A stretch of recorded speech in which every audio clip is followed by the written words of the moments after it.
Philippians 4:8 says, "Finally, brothers, whatever is true, whatever is honorable, whatever is just, whatever is pure, whatever is lovely, whatever is commendable, if there is any excellence or if anything worthy of praise, think about these things." And this is from the English Standard Version. This is one of my favorite scriptures of all time.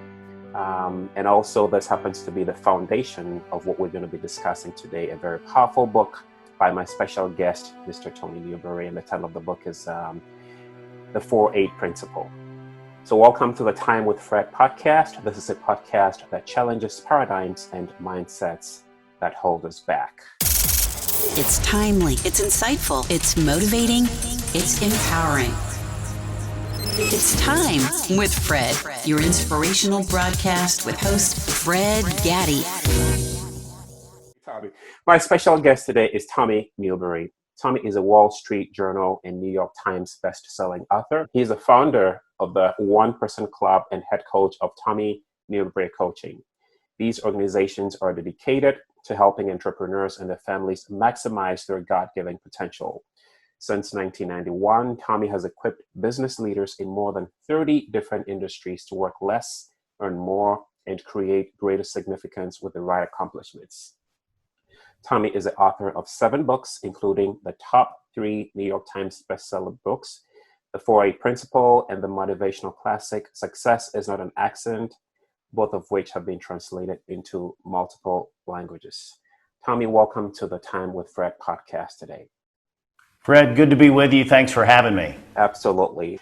Tell me, when I heard about the 4-8 Principle, I think the title of that book was so captivating that I really wanted to dig in just to see or learn about some of the principles that you write about, because as we mentioned earlier, this is one of my favorite scriptures in the Bible.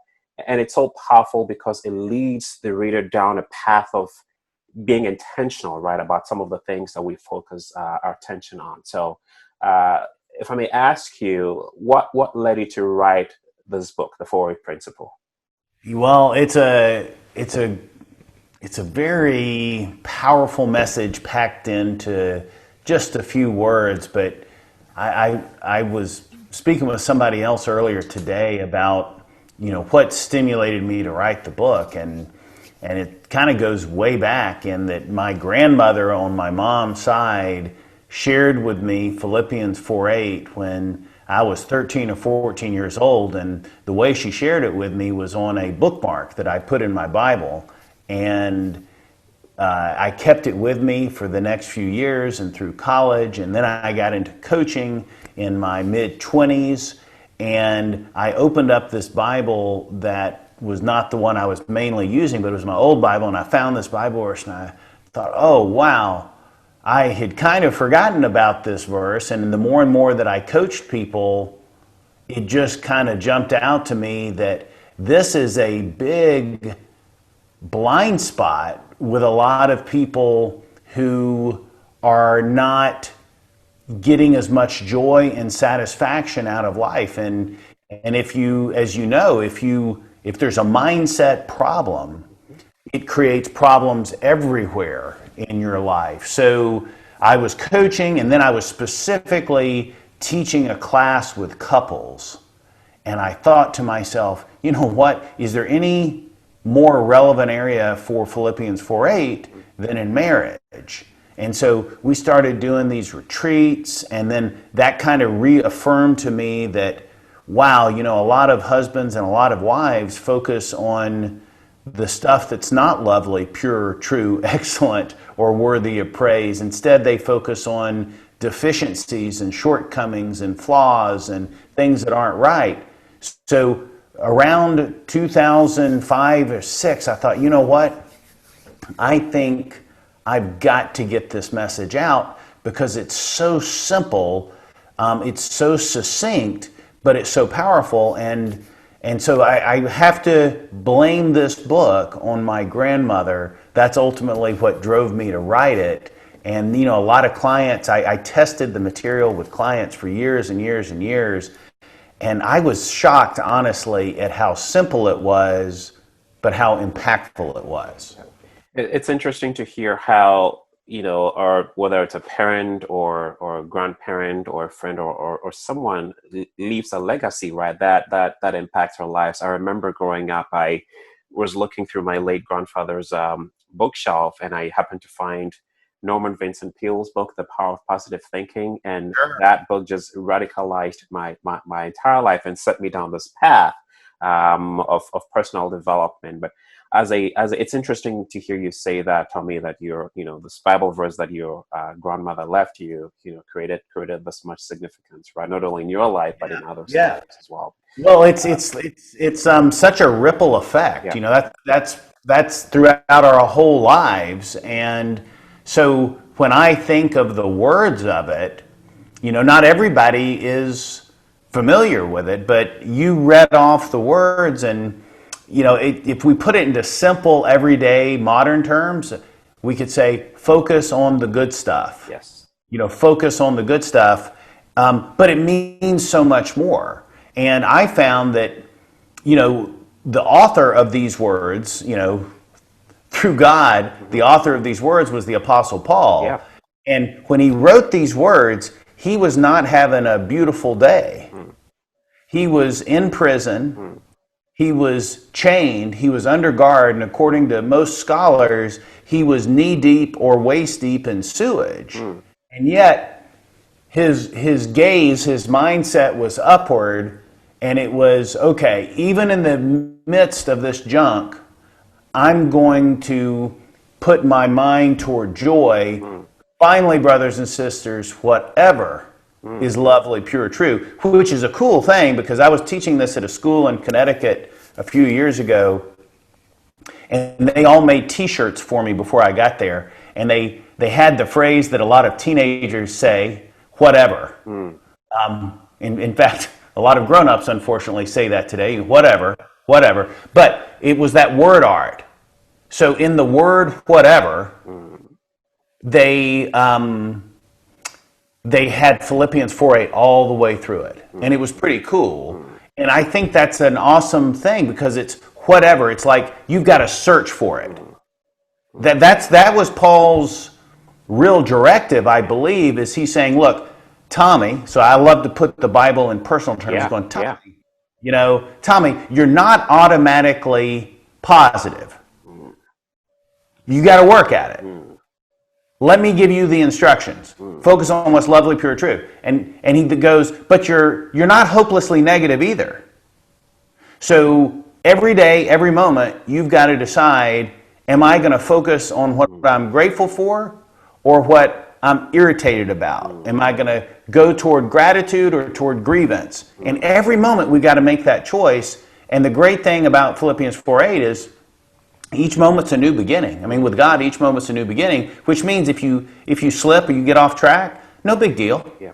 Just remember, each moment's a new beginning, and then go back to Philippians 4:8 as your compass for your thought life. That's really what it is, a North Star for your thought life. Yeah, the true north. And it's interesting that you mentioned, and I thank you for adding that backdrop, right, of where Paul is, because oftentimes we read things like this and we automatically assume that whoever is writing it or whoever is speaking these words must be in a good place, right? Often as speakers and writers and life coaches, you go out there and people assume that because you're the bearer, right, or you're the deliverer of this news, that everything must be great. Oftentimes, I think a lot of people miss out on the fact that these things come from very painful experiences in life. So it's great to add that Paul, who wrote these words, was not in a great place, right? And when we can liken it to what we're experiencing right now in the world, really, in terms of what's happening in 2020 with COVID, with all of this mess that we're experiencing, and here we are, we're saying, in spite of all that, right, the whatever's in life, whatever that means,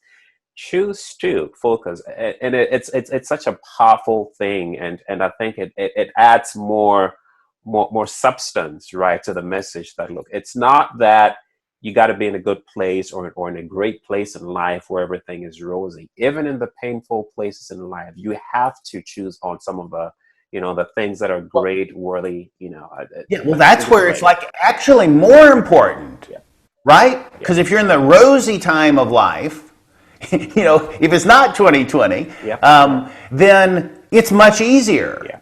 So what's the virtue in being positive when everything is falling your way and all the circumstances are in your favor? So the real virtue is focusing on the good stuff in the midst of the bad stuff. Yeah. But honestly, anybody that's lived any length of time knows that every day is good and bad. Yeah.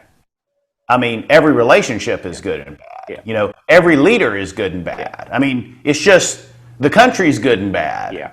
Today's good and bad. You know, it's just there. But what we focus on will determine what we feel. Yeah. And if we dissect it one more time, it's kind of, so if you look at the whatever, it's kind of like whatever. Yeah. But then it goes down further and says, if there is anything worthy of praise. I mean, unless that's a typo. I don't think it's a typo, Fred. It's not. If there's anything worthy of praise, and so I like putting that into simple math, which is if there's 100 things that are broken, but one thing is working, this verse says if anything focus is on working, that one thing. Yeah. Now that doesn't mean we don't try to fix the other things. Right. That just means we don't let those broken things govern our mindset, because there's a good argument that life is awesome right now, and there's a good argument that life stinks right now. They're both kind of true. Yeah. It's all a matter of perspective, right? What you focus on. And I love you did a powerful illustration with this in one of your coaching videos. Tommy, you had a jar of golf balls, you know, the white ball, the red ball, and the pink ball. I'm not going to take it away, but can you explain the principle behind that, just that illustration, because it was such a powerful concept. You may not have a golf ball. I almost looked to see, you know, I used it in a live cast yesterday, and I was seeing if it was anywhere near the set we have here. But yeah, so white golf balls, red golf balls, and pink golf balls, and they're in a large jar. And so if you just visualize this, you see that there's a lot of white, and the white stands for the good things in life, the things that you're looking forward to, your blessings from your childhood, the things you're grateful for now, your strengths, your victories, everything that you're glad you have and you hope you don't wake up tomorrow without. That's the white golf balls, the people that love you, okay? Those kinds of things. The red, we all have red golf balls too. The red golf balls are the mistakes we've made, the bad memories that we have, the weaknesses, the things that didn't work out the way we wanted, our setbacks, our failures, our struggles. They are the people maybe that we don't like or we don't get along with. They are the things that we're dreading. And like this year, you know, some people are dreading things. And so those are red golf balls, and we all have them. Not just globally or nationally, we all have red golf balls in our own house. And they may not be huge, but they may just be golf balls. So then we have pink ones. So we'll stick with the red and the white for a second. So the red and the white are the good and the bad. Every single day we've got this jar of golf balls, but our emotional experience of the day is going to be dependent upon whether we focus on the red golf balls. If we focus on the red golf balls, we're going to lose our joy. And so two people living the exact same life, one can be joyful and the other one can be bent out of shape. What's the difference? The one who's bent out of shape, the one who's angry and irritated and frustrated, they are paying excessive attention to their disappointments and dissatisfactions. The other person has disappointments and dissatisfactions too. They're just not using all of their mental power to dwell on them, because whatever you focus on grows. It's like whatever you focus on is like a magnifier. So one of the weird things that happens is when we spend too much time focusing on the red golf balls, even some of the white golf balls start to take on the shade of pink. Wow. In other words, by focusing so much on what's broken, you actually taint or spoil some of the things that were good. Wow. But I'll end with the good news on this. And this was, I was in a workshop and somebody raised their hand and they said, Coach, doesn't it go the other way too? And I said, what do you mean? They said, well, you said if you focus too much time on the red, some of the white will turn pink. But if you focus so much on the white, which is what Paul wants us to do, then won't some of the red lose some of their sharpness? Won't some of the red become pink as well? And I said, you're right. You're meaning there's two different kinds of pink. Yeah. There's pink that should have been red. That's good news. Yes. And then there's pink that should have been white, and that's bad news. Yeah. That's such a powerful concept. I mean, I got the red and the white, but the fact that sometimes we can lose, right, the I guess the substance of even the good things by focusing so much on the negative. I think that's such a powerful concept. Yeah, here's a funny story, Fred. So when I first did that illustration about a decade ago, I had the red and the white golf balls. We ordered them, and I was so excited to do them on stage. But one of the packages of the red golf balls was lost. And so all we had laying around were some pink golf balls. So my assistant stuck some 2 or 3 pink golf balls in, and I didn't notice it. So I'm there on stage, and I'm doing it and lifting it up, and then I see the pink golf balls. So I had to think, okay, how do I work this into the illustration? And it actually worked well. And now I always have the pink in there, but originally it was a goof up that turned into a net positive. Yeah. So even with those reds, right, you got some pink out of that. Isn't that interesting? But Tommy, you hear people every now and then who would say, I'm a realist. I like to see, things for what they are. Life is no Pollyanna. I'm not going to sugarcoat it. It is what it is. But why is it important for us to choose these thoughts, right? I mean, I hear them all the time, and I'm sure you have to. Why is it important not to see things always from, the bad perspective, right? Why is it important to train our minds, to Paul's point again, to see things from a positive standpoint? Yeah, that's a great question. The main reason I believe that, in my experience, is when you're either going to be trained one way or the other. You're going to be trained to look for what's missing and broken, or you're going to be trained to look for what's abundant and beautiful and what you're glad about. So if you train yourself either deliberately, I suppose, or inadvertently, regardless, if you train yourself to focus on the negative, what happens is you start noticing more negative. So in other words, it programs it programs you to be more aware of the rotten stuff in the world. And there's plenty of rotten stuff in the world. The last thing we need is a negadar, a radar up there that points out to us the subtle negativity in everything. I mean, we're going to notice plenty of it already. So the more you focus on negative, the more you notice the negative. Yeah. But the flip side is also true. Yes. So if you had asked me, why is it important to focus on the positive or the white golf balls? Because it causes your awareness of your surroundings and of the world. It allows you to see more of the good stuff. And then why is that important? Because you experience joy. Yes.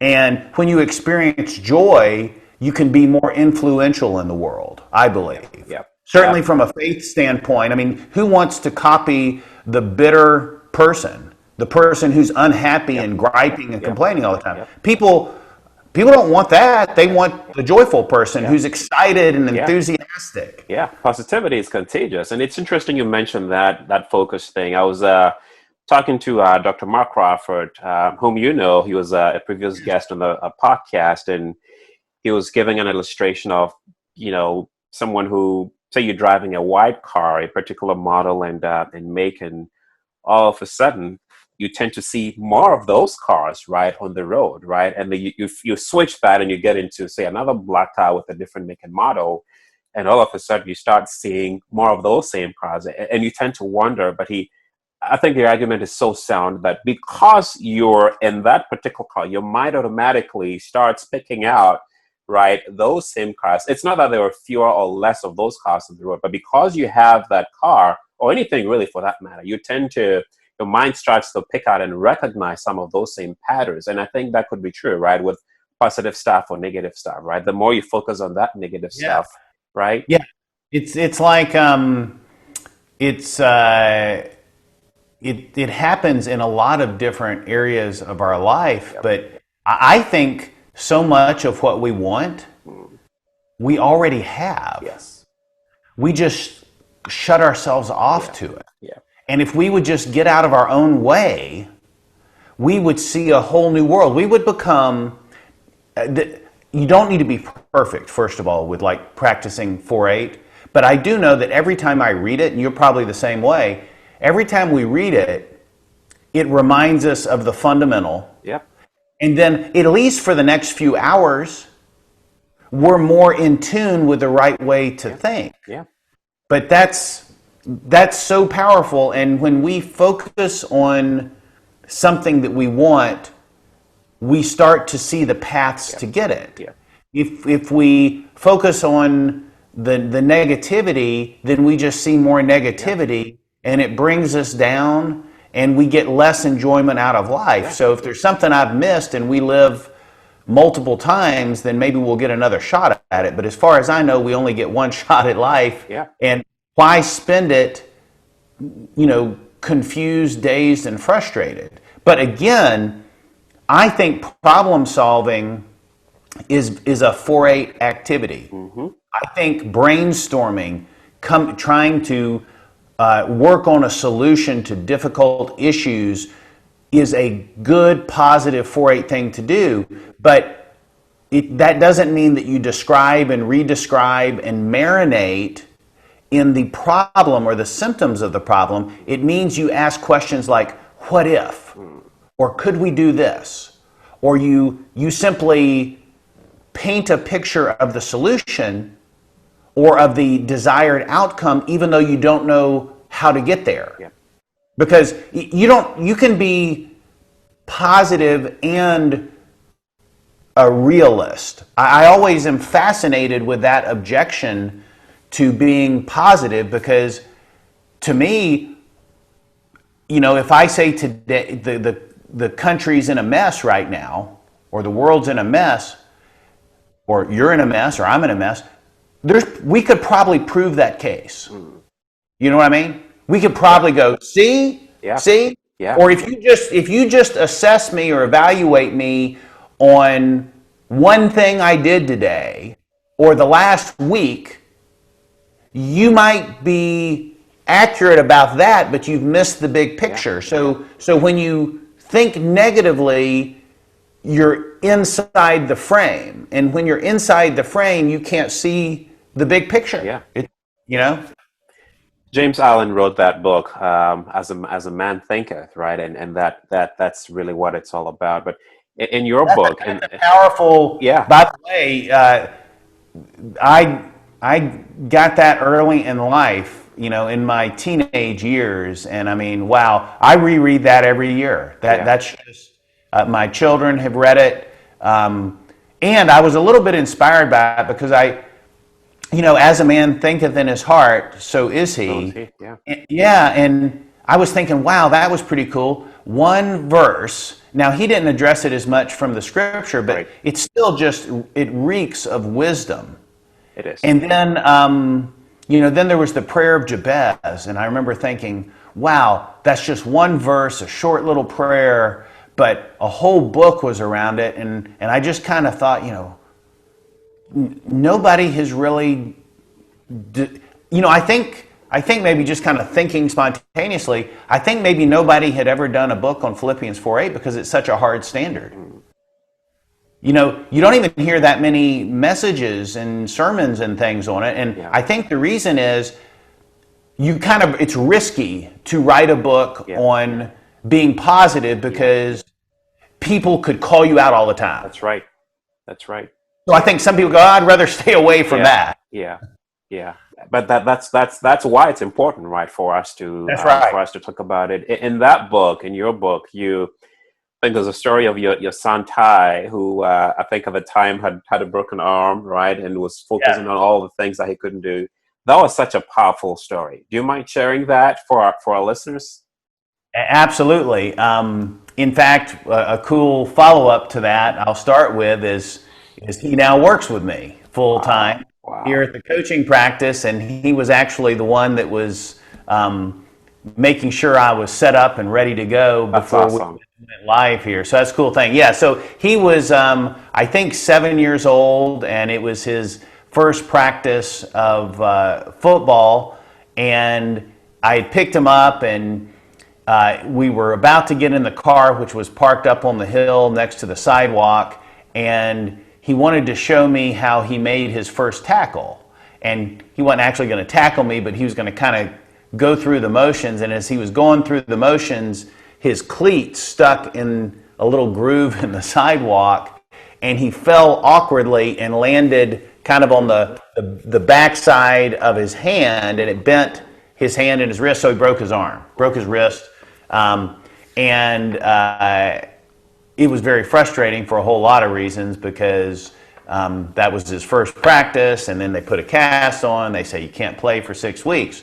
So we went through the whole process of going to the minor emergency clinic, and we found out it was broken. He gets the cast, and then he starts getting down on himself by reciting aloud, literally, all the things he can't do. He won't be able to play football. He's going to miss the first 6 games. He can't play the video games he liked. He can't go swimming, because at the time you couldn't with the cast. And he had this list mentally that he's just verbalizing. And it got to be so bad that I said, "Hey, Ty, come down to my office." And so he came down to the office. He thought he was in trouble or something. And I said, "Let's make a list of everything that you can do still." So, he can't do push-ups, but he can do crunches. He can't, do pull-ups, but he can run. He can't do some of his schoolwork, but he can do most of his schoolwork. And so we made this list of things that he could do, including he could still eat M&Ms, he could still go over to his friend's house, he could still watch movies, he could still play Army. He used to like to play Army. So he came up with a list, and I said, "That's enough." At one point I said, "Well, that's plenty." And he goes, "No, I've got a few more." Wow. And then I think, as I recall, he goes, I asked him a question, just kind of messing with him. I said, "Well, why don't we make a list now of all the things you can't do?" And he goes, "Why in the world would we want to do that?" And I said, "Exactly." Yeah. But we all have, by the way, we all have a broken arm. Yes. If you think of that as a metaphor, we all have a broken arm. I mean, you may the current broken arm may heal. Yeah. You know what? Then there's going to be another broken arm. Yeah. And then another broken arm. Yeah. And so there was a point in my life where I thought you could be free of broken arms. But now I've just accepted this, probably only for the last decade. Now I realize we're always going to have a broken arm. Yeah. We're always going to have a term paper that's due tomorrow. Yeah. We're always going to have an issue. So if you accept that, see, that's being a realist. Yes. So if you accept that, then you go, okay, so there's always going to be problems and challenges, and do I want to be happy and joyful as I work through these challenges and problems, or do I want to be annoying and negative and unhappy as I work through these challenges? Because those are kind of the two options. Yeah. Yeah. If your joy is based upon great circumstances, you're going to have a tough life. Yeah. What a great story to illustrate this point. You talk about the broken arm metaphor, which I think is really powerful. I think someone also said that, you're either in some type of situation in life, in a challenging situation, or you're getting out of one, or you're about to enter one, right? You're either in one of those three spectrums. And I think it's always, right? And that's not to say that we're pessimistic, but I think that's where the realistic part of it comes from, right? But in spite of that, we choose to focus on the positive. There was a statement you made which resonated so much with me. I think it was in one of your interviews, and you made the statement that the way you get to winning, or the way you get to winning in life sometimes is by failing or getting disappointed, right? And that disappointment that you experience does not mean that it's the end of it, but it's actually a part of that process. And one could argue that, well, say one could get fixated on the fact that you failed or you got disappointment, and so that's where it all stops, right? But that's actually part of the process. You fall, you get back up again, right? Over and over again until you get to that destination. Do you mind sharing a little bit of that? Some thoughts on that, Tom? Yes, we have the for now anyway. We got the freedom to fail and the freedom to succeed, and I wanted my children to experience failure early in life because then they realize, oh, you can bounce back from this. If you're always protecting yourself or your loved ones from failure or setbacks or struggles, then they don't learn and they don't progress. And so really the earlier in life, and I've talked about this with Dr. Crawford a lot, the earlier in life that you experience adversity, the more resilient you become as you get older, and it's actually very healthy. But you also learn, whether you break your arm, when you're 7 years old, or you break up with your boyfriend or girlfriend or whatever it is, or you lose a loved one, that the world goes on, and so you learn a very important life skill, which is, how do I manage my thought life, which then spills into your emotional life when things are difficult? Because I may have mentioned this earlier, but I think that there's not a whole lot of virtue in being happy when happy circumstances are raining down upon you. The virtue in being happy is when there's some challenges thrown your way or you've experienced defeat, and then as a result of that, you've grown as a human being. And I think winning is very important and succeeding is very important, but you usually learn a lot more when you lose. And so losing or failing is an important part of succeeding, and you become better at it, and it also is revealing. You talk about and share and influence people with mindset, and you've got to experience failure so you know what it feels like, and that's actually a good motivator. Like for somebody else to win something that you wanted to win, that gives a little bit of pain. Yeah. But it's productive pain. Yeah. So maybe that little voice inside your head goes, you know what? I didn't do as many workouts as she did, or he practiced more, or maybe he's got better natural gifts, so I've got to work harder. I really want it. Look at all that attention that he's getting because he won that. That's like a good thing. I think there's some people that don't like that, but boy, I remember losing something I wanted, baseball related, and I mean, nobody outworked me for the next year because that was something that was important to me. And failure's not that bad. Yeah. I think it was John C. Maxwell who wrote the book Failing Forward, which I think is one of the best books ever written. But Tommy, one of the practical ways, and this is where we get into the practicality of things, you made the argument that it is important to start your day and end your day with strength, right? Start the first 15 minutes of your day, either thinking about something positive in prayer, meditation, whatever, and do so when you're about to go to sleep. And I've read this. There's several schools of thoughts and authorities that have underscored your point, but I must admit that last night was one of those nights when I botched it completely because I spent those last moments watching the debate, and I'm going to leave it at that. So I got myself all worked out before going to sleep. But that's a good point, because if we ever do watch a TV show or a news program or something like that, a good thing to do is, instead of then trying to go straight to bed,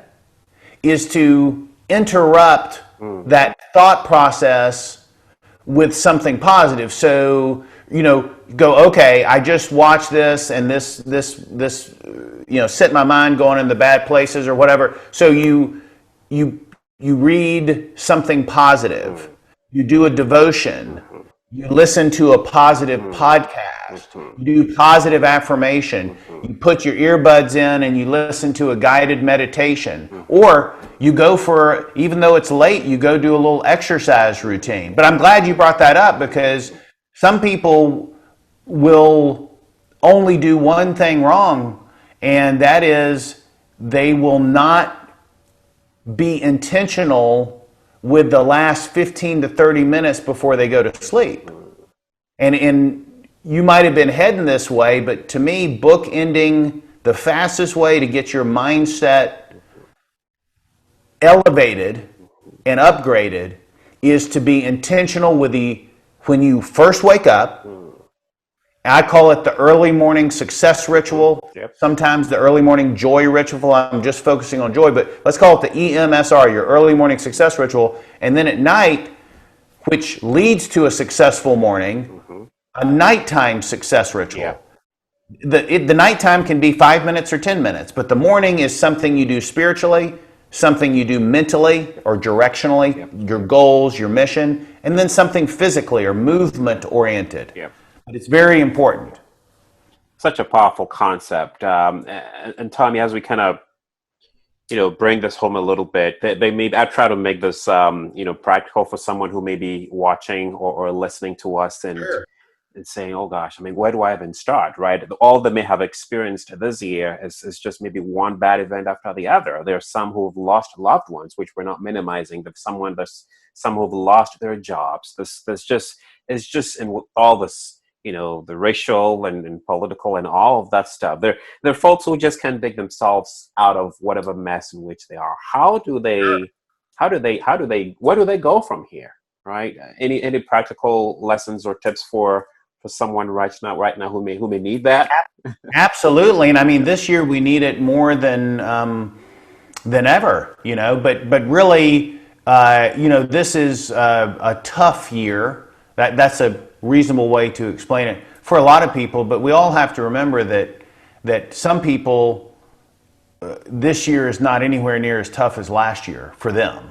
In other words, because they had some personal tragedies that had nothing to do with COVID or politics or anything like that, and it came for them in 2019. And for years I've said, that in reflecting on 9/11, that is unparalleled, but a lot of people on the individual basis have their own 9/11. When they get that phone call at 2 a.m., from the state troopers, in the town where their child goes to college. Yeah. And it brings them to their knees. Yeah. And so that's all going on, but this year what makes it different is it's kind of collective. We're kind of all experiencing different aspects of it in one way or another. And so to me, the most important thing we can do is, I like to use this word, flood. We flood ourselves, immerse ourselves, we flood ourselves with positive mental nutrition. Back when computers came about, there was a phrase regarding programming, which was GIGO, which meant garbage in, garbage out. Yeah. But I don't understand why the G has to be for garbage, because that was obviously a pessimist. It could just as easily be good in, good out. It means the same thing. So now when there's a lot of stressful events or events that frustrate people and so forth, and fear, there's nothing more damaging than fear. Nothing will dissolve a healthy mindset more than fear. And fear is the root of all negative emotions. So if we go, okay, I can't control world events, I can't control world events. So what can I control? I can control how much good content I pour into my mind. So what I read, what I watch, what I listen to, what I surf, and what I converse or talk about. So in other words, not just waking up in the morning going, what should I turn on? But knowing that tomorrow I'm listening to an audible book on the 4-8 principle, or I'm listening to an audible book on atomic habits, or you pick it, but something that is uplifting, inspiring, encouraging, and reminds you of the great plans that God has for you. And you just try to get more in of the good stuff than the bad stuff. And then I would say budget your news watching, okay? Because we don't need to be, what if you had a ticker constantly, in your face all day long that said every time you had a negative thought, or every time you made a mistake, or every time you thought an unkind thought or spoke an unkind word, or you had a constant ticker reminding you of all the mistakes you've made in your entire lifetime? It would be awful. So the sensationalizing of world events, you can't participate in that and maintain a healthy, success-oriented mindset. You just can't do it. But you want to be informed? Good.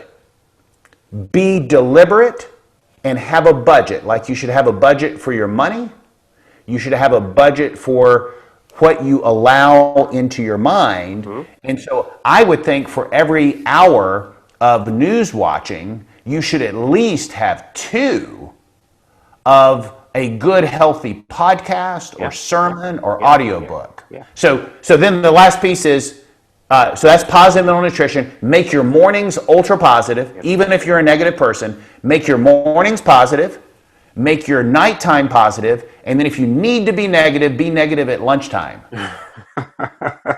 If you got to get it out of your system, because the worst time to do it is kicking off your day with negativity or closing your day with negativity. I think Ephesians 4 that says, make sure you don't go to sleep, right, while angry. Yeah. And you know why I think that is? Because I think it solidifies overnight.